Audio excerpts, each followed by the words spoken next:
Assalamualaikum warahmatullahi wabarakatuh and good morning everyone. Let me introduce myself. My name is Elis Dayana from class B.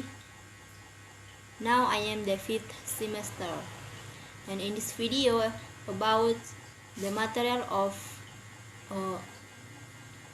English for specific purpose or ESP course by Mr. Adi Isma.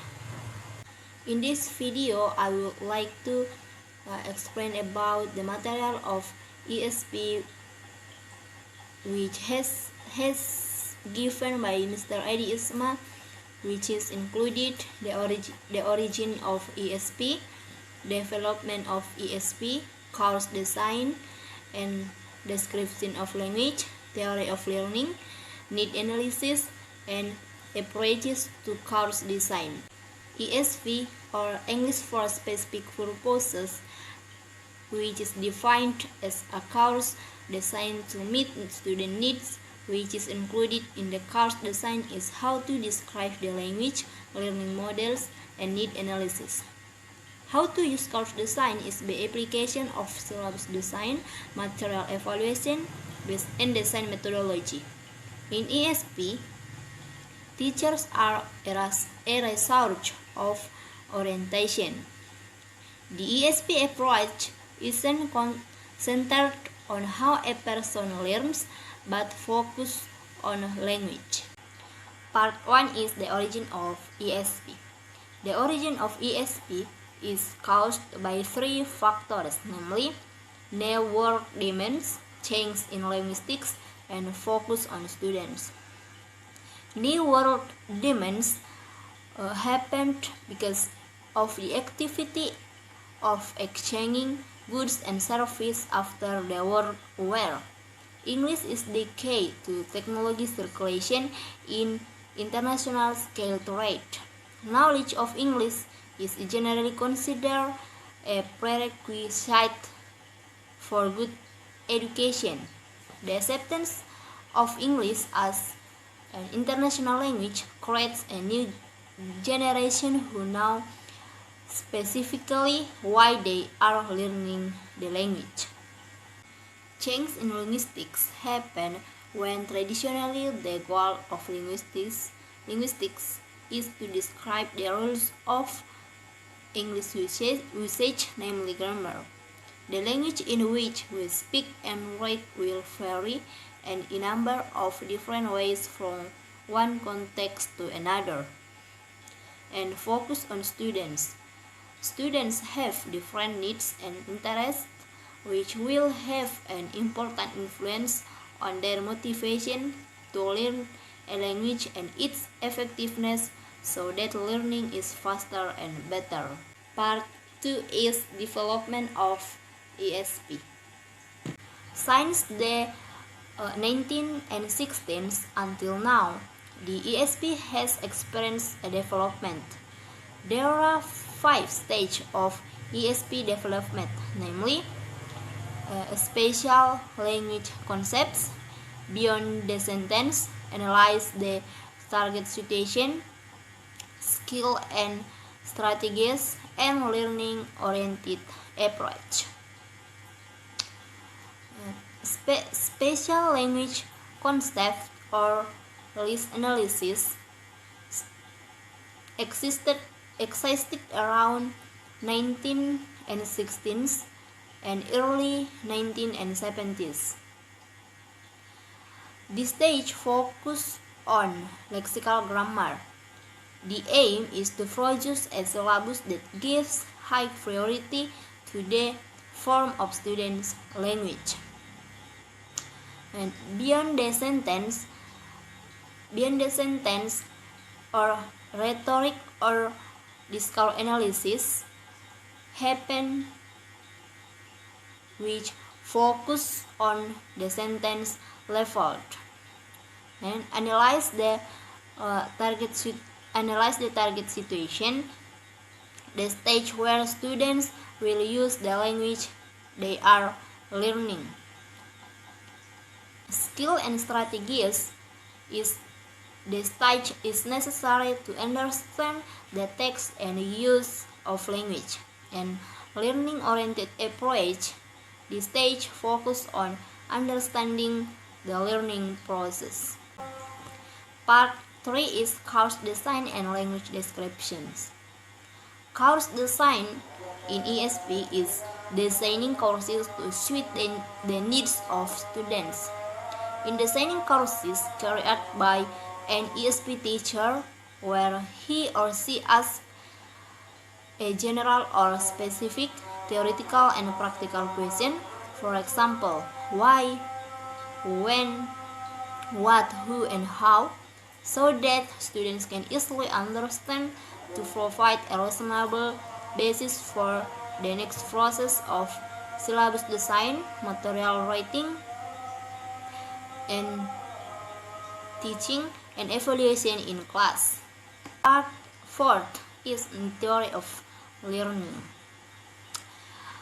The starting point of a learning is an understanding of how people learn. Language learning conditioned by the way of thinking, observing, regulating and storing information. In other words, the key to learning and teaching language doesn't lie in the nature of language, but on understanding the structure and language process. There are 5 stages of development of learning theory, namely behaviorism, mentalism, cognitive code, affective factors, and learning and acquisition. Behaviorism is learning as a habitual formation. Mentalism is to think as the activity governed by the rules. Cognitive code is students as creators thinking. Affective factors is students as emotional being. And learning and acquisitions is learning are seen as a conscious process, while the acquisition takes place without realizing it. The learning model, which is describing the mind as a network connection such as a part 5th is need analysis. Need analysis is the ability to understand and generate linguistic features of the target situation. For example, the ability to understand passive sentence. The needs analysis can be divided into 2, namely target needs and learning needs.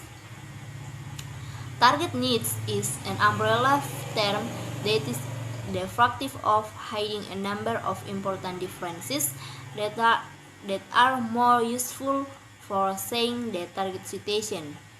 Target needs are related to 3 things, namely necessity, and part 6 is approaches to course design. Course design is a process where raw data about learning needs is interpreted to produce a series of integrated teaching learning experience. The purpose of the course design is to guide students to certain levels of knowledge. There are 3 main types of approaches of the course design, namely the language-centered approach, the skill-centered approach, and the learning-centered approach.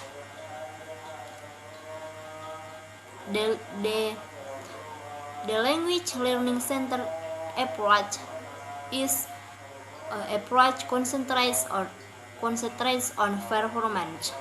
The process is as follows: identifying the target situation of students, choosing theoretical view of language, identifying the linguistic features of the target situation, and making syllabus.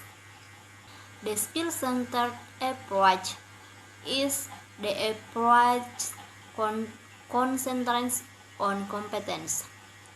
The design of this course is based on two basic principles, namely theoretical hypothesis and the pragmatic basis. Theoretical hypothesis is the what underlies any language behavior is certain skills and strategies used by students to produce or understand this course. And the pragmatic basis is different between courses that are oriented to the objectives and process oriented. The learning centered approach is approach concentrates on how to get competence. This approach have two implications, namely then is the negotiation process and is a dynamic process. For my explanation so far, I can concluded that ESP is one of the courses which can help students in learn of the language. Okay, I think enough for me. Thank you for your attention, and I do apologize for shortcomings. I hope my explanation can be useful. Thank you. Wassalamualaikum warahmatullahi wabarakatuh and good morning.